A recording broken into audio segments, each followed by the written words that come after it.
তিনটা প্রশ্ন একই মওজুর উপরে।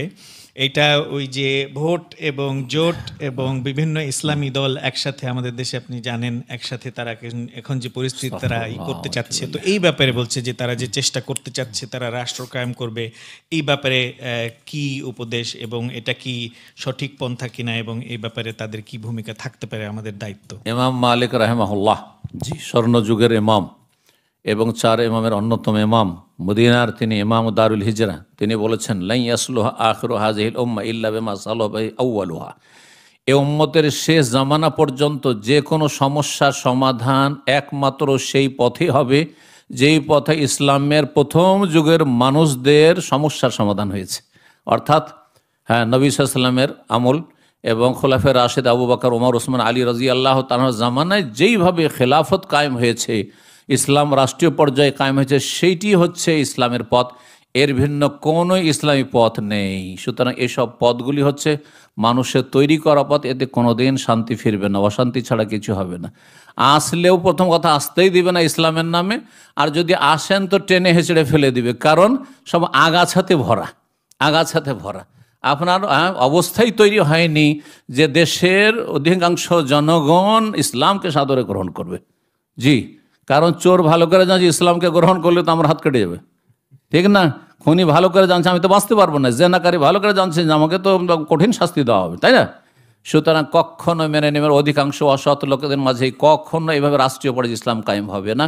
সাহাবায়ে কেরামদের তরিকায় যেতে হবে। সুতরাং ব্যক্তি জীবনের দাওয়ার কাজ করুন, পারিবারিক দাওয়াতি কাজ করুন, এইভাবে এগিয়ে চলুন, যেভাবে নবী সাল্লাল্লাহু আলাইহি ওয়াসাল্লাম সংস্কার করেছেন ওইভাবে করুন। ইনশাআল্লাহ তাআলা দেখবেন যে আল্লাহ লা ইস্তাখলিফান্নাহুম খিলাফত এমনিতে নিয়ামত হিসাবে দিবেন। জি,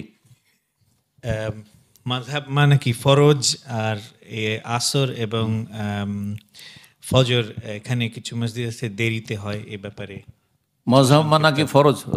রাসূলুল্লাহ সাল্লাল্লাহু আলাইহি ওয়াসাল্লামের মাযহাব মানবেন না অন্য মাযহাব মানবেন?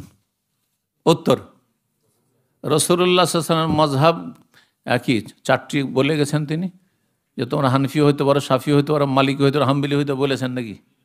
তাই নবী সাল্লাল্লাহু আলাইহি ওয়াসাল্লাম বলেননি। তাহলে এইসব শাখা প্রশাখা কেন বের করতে গেলেন?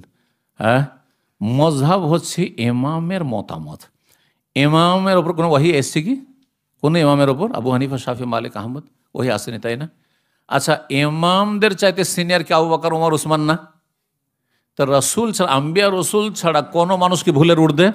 ভুল হতেই পারে, ইজতিহাদে ভুল হতেই পারে। তো এক মযহাব যদি ধরে থাকেন তো কিছু ভুল আপনার মধ্যে থেকেই গেল, যেটাই নেন না কেন, আপনি শাফি হয়ে যান, মালিকি হন বা হাম্বলি হন, কিছু ভুল তো থেকেই যাবে আপনার।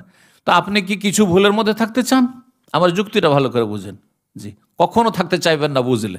তাহলে আপনি কি করতে, 4টির সমন্বয়ে যেটা মযহাব খালেস সহি শুদ্ধ, সেটা হচ্ছে রাসূলুল্লাহর মযহাব। ওই মযহাব আমরা মানি, মযহাব মানি না নয়, কিন্তু আমরা 4টির একটা মানবো, 3টাকে ছেড়ে দেবো, এটা করি না। 4টির সমন্বয়ে যেটা বেশি বলিষ্ঠ মত, যেটা দলিল সম্মত, সেটাকে মানি। এটি হচ্ছে রাসূলুল্লাহ সব ছেড়ে যাওয়া মযহাব। আশা করি বুঝতে পারছেন। জি, ফজর আসর এই দুইটা কিছু মসজিদে ফজর আসর দেরি করে, ফজর আসর দেরি করা অনুত্তম। ফজর আসর, ফজরকে আপনি ভোরের অন্ধকারে শুভ সাদেকের পরেই পড়েন, আপনি যখন নিশ্চিত হয়েছেন যে ফজর হয়ে গেছে, পড়ে নেন, এটি উত্তম ফর্সা করার চাইতে। আর আসরকে যখনই 1 কাঠি পরিমাণ হবে তখন পড়বেন। সুতরাং আউয়াল ওয়াক্তে আসর পড়া উচিত। কিছু মানুষরা যে তাদের মযহাবে ফতোয়া রয়েছে 2 কাঠি পরিমাণ হবে তারপরে আসর, সেই জন্য তারা দেরি করে থাকে এবং বাড়াবাড়ি করে এমন করে যে মাগরিবের আধা ঘন্টা 40 মিনিট আগেও তারা আসর পড়ে। এটি একবার অপছন্দনীয় ওয়াক্তে চলে যায়, সুন্নতের খেলাফ। জাযাকাল্লাহু খাইর। শেখনা, কোনো ভাই রিবা ভিত্তিক কর্জ নিয়ে বাড়ি বানাচ্ছে, তাকে টাকা দিয়ে সাহায্য করা যাবে কিনা? গতকালকে প্রশ্ন ছিল, গতকালকের প্রশ্ন ছিল, যদি কেউ রেবা ভিত্তিক, আপনি বলছেন যে রেবা মানে সুদ, সুদ হালাল না হারাম? বললাম তো সুদ তো বলছেন, নামই তো সুদ বলে দিলেন, তো আমি কেমন করে হালাল করব? তো দেখেন, সুদের বিরুদ্ধে, সুদখোরের বিরুদ্ধে, যারা সুদের সাথে রিলেটেড, তাদের বিরুদ্ধে আল্লাহ রসুলের যুদ্ধের ঘোষণা রয়েছে। মারাত্মক গুনাহ এটি কিন্তু, জি, শিরকের পরে ধ্বংসাত্মক গুনাহ। সুতরাং সাবধান। তো যাই হোক, এখানকার ওলামারা যদি ইসলামী শরিয়ায় কোনো রাস্তা থাকে সেটা আলাদা কথা, কিস্তিতে কেনার, কিন্তু এই নয় যে সুদের ওপর আপনি কাজ করবেন আর তাতে আবার সহযোগিতা। নেকির কাজে সহযোগিতা করতে হবে না গুনার কাজে? নেকির কাজে। তো সুদটা কি নেকির কাজ? তো সুদের ওপর কেউ বাড়ি কিনবে, সেই ক্ষেত্রে সহযোগিতা করলে আপনি গুনার কাজে সহযোগিতা করলেন। আল্লাহ বলছেন ওয়ালা তাআওয়ানু আলাল ইসমি ওয়াল উদওয়ান, গুনার কাজে আর সীমা লঙ্ঘনে তোমরা কেউ কারো সাহায্য করিও না, আল্লাহ সূরা মায়েদায় বলছেন। জি, জাযাকাল্লাহ খাইরা। এখানে এক ভাই বা বোন বলছেন যে তাদের 3 জন ছেলে মেয়ে, তাদের মধ্যে 2 জন প্রাপ্তবয়স্ক, একজন মেয়ে একজন ছেলে। তিনি আর তার স্বামী কি এই সন্তানদেরকে বিবাহ না দিয়ে হজে যেতে পারবেন কিনা? বিবাহ না দিয়ে হজে যেতে পারবেন কিনা? বিবাহ দিতে হবে তারপরে হজে যেতে, এরকম শরীয়তে কোনো বিধান নেই। হজ ফরজ হওয়ার জন্য মক্কা যাওয়া আসার খরচ আছে, সেখানে যে কয়দিন থাকবেন তার খাওয়া খরচ রয়েছে। আর ছেলে মেয়ে যদি বাড়িতে রেখে যান বা আপনার বৃদ্ধ বাবা মা বা যারা আপনার অধীনস্থ তাদেরকে তাদের এই কয়েকদিনের ভরণ পোষণ খরচা দিয়ে যেতে পারেন, হ্যাঁ, ঘর ভাড়া দিয়ে যেতে পারেন, তাহলে হজ ফরজ হয়ে আছে। আশা করি মান ইসতাতা ইলাইহি সাবিলা। হজের সম্পর্ক ছেলে মেয়ের বিয়ে হওয়া না হওয়ার সাথে নেই, এগুলো আমাদের দেশীয় কথা, বুঝছেন না? যদি আপনি ভালো ছেলে পেয়ে যান তাহলে মেয়ের বিয়ে দিয়ে দেন। ছেলের বিয়ে দেওয়া এহসান, ছেলের বিয়ে দিতে পারলে ভালো, কিন্তু মেয়ের বিয়ে দিতে হবে, এটা আপনার দায়িত্ব, আপনি ওলি। ছেলের বিয়ের ওলি লাগে না, ছেলে নিজে কাজকর্ম করে নিজেও বিয়ে বসতে পারে, সমস্যা নেই। জি, কিন্তু যদি আপনি ছেলের উপকার করেন তো এটা আপনার এহসান হবে যে আপনার সবচেয়ে কাছের মানুষ ছেলে, তার আপনি বিয়ে দিয়ে তাকে গুনাহ থেকে বাঁচাবার চেষ্টা করলেন, কিন্তু আপনার মেয়ের বিয়ের মতো ফরজ না, এটা কখনো মনে করবেন না। জি, জাযাকাল্লাহ খাইর। সেখানে এটা একজন প্রশ্ন করছেন যে কেউ সিক্রেট কোনো গোপন বিষয়ে জিজ্ঞেস করছে আমাকে, এবং আমি ওই গোপন বিষয়টা আরেক ভাইয়ের ব্যাপারে আমি জানি কিন্তু আমি প্রকাশ করতে চাচ্ছি না, এখানে কি করা উত্তম হবে? জি, যে বিষয়টি সম্পর্কে জিজ্ঞাসা করছে আর সেটা আপনি সিক্রেট বিষয় প্রকাশ করতে চাইছেন না কারো সম্পর্কে, সেটা দিয়ে যে জিজ্ঞাসাকারী তার যদি ক্ষতির আশঙ্কা থাকে না জানালে, তাহলে বলা ফরজ।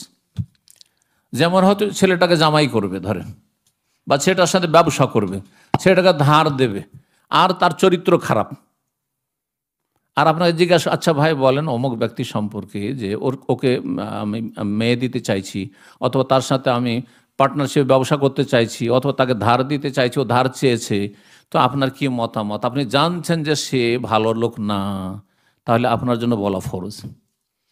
কিন্তু যদি এমন কোনো সিক্রেট বিষয় হয় যেটাতে যেই ব্যক্তি জিজ্ঞাসাকারী তার কোনো ক্ষতি নেই, তার কোনো ক্ষতি না, লাভ লস কিচ্ছু নেই, তাহলে লুকিয়ে রাখতে পারেন আপনি, হ্যাঁ, রহস্য গোপন করতে পারেন। জি, জাযাকাল্লাহ খাইর। সেখানে আমাদের একজন সন্তান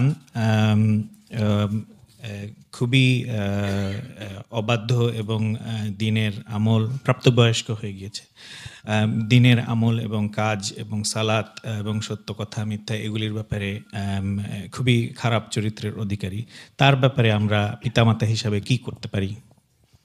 আপনি যেখানে অবস্থান করছেন সেখানকার অবস্থা বুঝে, সেখানকার আইন কানুন যতটা অনুমতি দেয়, আপনি তাকে ভালো বানাবার চেষ্টা করবেন।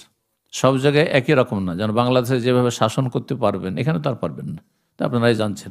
সুতরাং এখানে অবস্থা বুঝে আপনি ব্যবস্থা করবেন। আপনি একজন অভিভাবক হিসাবে যদি সে এখনও নাবালক থাকে তাহলে তাকে সঠিক পথে নিয়ে আসার পদ্ধতি আলাদা হবে। আর সে সাবালক হয়ে যথেষ্ট 18 বছর পার হয়ে গেছে, তাহলে যদি সে অবাধ্য হয়ে যায় আর সেক্ষেত্রে করার কিছু না থাকে, কারণ সেখানে কোনো রকমের বল প্রয়োগ করাও সম্ভব নয়, তাহলে তাকে আপনি আলাদা করে দিতে হবে। একেবারে অবাধ্য, আর ধরেন দিনের কোনো কিছুই নেই, দিনের মূলটা তৌহিদই নেই, অথবা ইসলামের ইমানই নেই, 5 ওয়াক্ত সালাত নেই, আর আপনি নিজের সঙ্গে নিয়ে সংসার করবেন শুধু দুনিয়ার গরজে, এটা জায়েজ নয়। আলাদা করে মুক্ত হয়ে যেতে, আর থেকে মুক্ত হয়ে যেতে হবে। কিন্তু যদি নাবালক থাকে তাহলে তাদেরকে যদি এভাবে ছেড়ে দেন যে 15 বছর 16 বছর বয়স, কথা শুনছে না, সেজন্য বাড়ি থেকে বের করে দেবো, তাহলে আরও খারাপ হয়ে যাবে সে। তো এটা হচ্ছে তরবিয়তের সময়, সেই সময়টা আপনার সাথে রাখবেন এবং যথাসাধ্য সাদ্দেদু আকারেবু চেষ্টা করবেন, আপনার যতটা চেষ্টা করা সম্ভব। 2 রকম, একটা হচ্ছে তাকে উপদেশ দেওয়া, আর একটা হচ্ছে রবের কাছে দোয়া করা। আমি এই কথাটিকে খুব সহজ ভাষা, দোয়া এবং দাওয়াত, দোয়া এবং দাওয়াতে দুটো কাজ করবেন, আল্লাহর কাছে দোয়া করবেন এবং তাকে ইসলামের দিকে ভালো কথা বলে ডাকতে থাকবেন, আদর স্নেহ করে, হ্যাঁ গালাগালি করে নয়, আর বেশি বকাঝকা করে নেয়, কারণ তাতে হইতে পারে যে তার আরও ঘৃণা হয়ে গিয়ে সে আরও খারাপ হয়ে যেতে পারে। দেখবেন আপনাকে একজন চিকিৎসকের মধ্যে, চিকিৎসক ডাক্তার রোগী দেখে তার রোগ নির্ণয় করে তারপর ওষুধ দেয়, আপনি ওইভাবে করবেন যে আপনার ছেলেটা কেমন করে ভালো বানানো যায়। জি, আজকাল ইউটিউবে অনেক বিধর্মীরা ইসলামের পক্ষে নসিহত করে, তাদের কথা শোনা কি জায়েজ হবে? জনসাধারণের জন্য অমুসলিমদের কাছ থেকে ইসলামের কথা শুনবে এটা জায়েজ নয়, এমনকি বেদাতি মোল্লাদের কাছ থেকে শুনে সেটাও জায়েজ নয়। যারা কিছু ভালো কথাও বলছে, ঠিক কথা বলছে, শুনেই দেখি কি বলছে, আচ্ছা ভালো হলে নিয়ে নেব আর ভুল হলে নেব না, তা আপনার বোঝার ক্ষমতা আছে কোনটা ভালো কোনটা বিষ? হ্যাঁ, না, বোঝার ক্ষমতা নেই। সুতরাং আপনাদের মতো সাধারণ মানুষের জন্য অমুসলিমের ইসলামের কথা শোনা জায়েজ নয়, অমুসলিম থেকে ইসলাম শিক্ষা নেওয়া জায়েজ নয়, ওই রকমই মুসলিম সমাজের বেদাতিদের থেকে ধর্ম শিক্ষা জায়েজ নয়। আপনাকে কোরআন সুন্নাহর ভালো আলেম থেকে ইসলাম শিখতে হবে, কারণ বিশুদ্ধ খালেস জায়গা থেকে আপনাকে ইসলাম নিতে হবে, না হলে বিভ্রান্ত হয়ে যাবেন। জি, বারাকাল্লাহু ফিকুম শেখনা। শেষের দিকে চলে আসছি। অমুসলিম দেশে স্থায়ীভাবে বসবাস করার অমুসলিম দেশে মুসলিম দেশ ছেড়ে এসে স্থায়ী বসবাসের নিয়ত রাখিয়েন না, এতে আপনার আগামী প্রজন্ম সম্পর্কে বড় ঝুঁকি রয়েছে। এই রিস্কে থেকে ছেলে মেয়ে যদি মুরতাদ হয়ে চলে যায় তাহলে রবের কাছে ফেঁসে যেতে পারেন, যদি মুসলিম দেশ থেকে এসে থাকেন। আর যদি অমুসলিম দেশ হয় তাহলে দুটোর মধ্যে তুলনা, অনেকেই আছেন যে অমুসলিম দেশে ছিলেন আর একটা অমুসলিম দেশ, হ্যাঁ, তো তার মধ্যে তুলনা করবেন যে কোনটা তুলনামূলক ভালো, কোনটা দেশ তুলনামূলক আমার ভালো, আমার দিন দুনিয়ার জন্য 1 নম্বরে দিন আর 2 নম্বরে দুনিয়া, কারণ দুনিয়া ছাড়াও আমরা বসবাস করতে পারবো না। তো এইভাবে আপনি নিজের ক্ষেত্রে সিদ্ধান্ত নেবেন। বারাকাল্লাহ ফিক, আল্লাহ হেফাজত করুন। শেষ প্রশ্ন ইনশাআল্লাহ। আমার একজন প্রতিবন্ধী সন্তান আছে, তার ব্যাপারে আমার কি নসিহত আমার জন্য? প্রতিবন্ধী সন্তান আছে, তার সম্পর্কে নসিহত, প্রথম কথা বলবো যে আপনাকে আল্লাহ বড় নেকির ব্যবস্থা করে দিয়েছেন, নেকির নিয়ত রাখবেন, এহতেসাব, যে আপনার নফল নামাজ, রোজা, হজ, যাকাত, দান সাদকার চাইতে প্রতিবন্ধী ছেলে মেয়েটিকে প্রতিপালন করা, পরিচর্যা করা, এর সেবা যত্ন করা অনেক বেশি নেকির কাজ। আপনার তাহাজ্জুদের চাইতে বেশি নেকি, আপনার নফল রোজার চাইতে বেশি নেকি, আপনার দান সাদকার চাইতে বেশি নেকি, আপনার যত নফল ফরজের পরে 5 ওয়াক্ত ফরজ নামাজ, যাকাত আর রোজা, ফরজ রোজা আর ফরজ হজের পরে নফল হজের চাইতে, নফল উমরার চাইতে অনেক বেশি নেকি আপনার ছেলে মেয়েগুলোকে পরিচর্যা করে মানুষ করা, সে প্রতিবন্ধী হোক অথবা এমনি হোক। প্রতিবন্ধী হইলে আরও বেশি নেকি রয়েছে। এবং সবর করবেন, সবরে আল্লাহর কাছে নেকির আশা রাখবেন, আল্লাহ যেন তৌফিক দান করেন ধৈর্য ধারণ করার, এবং আল্লাহ রাব্বুল আলামিন যেন শেফা দান করেন। বারাকাল্লাহু ফিক।